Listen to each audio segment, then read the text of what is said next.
আমি আমার শ্বশুর শাশুড়ি বা আমার বাড়ির ওরা যারা তাদেরকে আমি মনে প্রাণে বিশ্বাস করি না, কারণ ওর মা বা ওর বাবাকে আমি একজন মা হিসেবে বিশ্বাস করতে পারি না। আমার ছেলেকে যে কোনো সময় যে কোনো ক্ষতি করে দিতে পারে।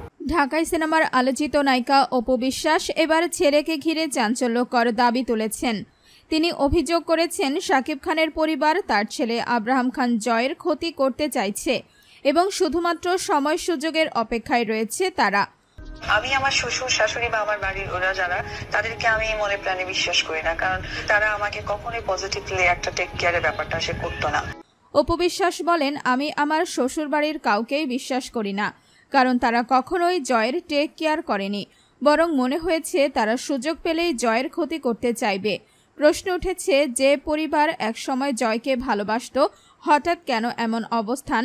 অনেকেই মনে করছেন যুক্তরাষ্ট্রের শাকিব খানের সঙ্গে বুবলির ঘনিষ্ঠতা এবং ছেলে বীরকে আপন করে নেওয়ার বিষয়টি এই পরিবর্তনের পেছনে বড় কারণ। তবে আলোচনার কেন্দ্রবিন্দুতে থাকা এই কল রেকর্ডটি আসলে 7 বছর আগের।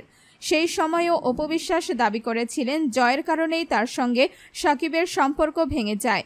অপুর ভাষ্যমতে শাকিবের পরিবার কখনোই জয়কে সঠিকভাবে গ্রহণ করেনি এবং এক সময় তার ক্ষতিও করতে চেয়েছিল।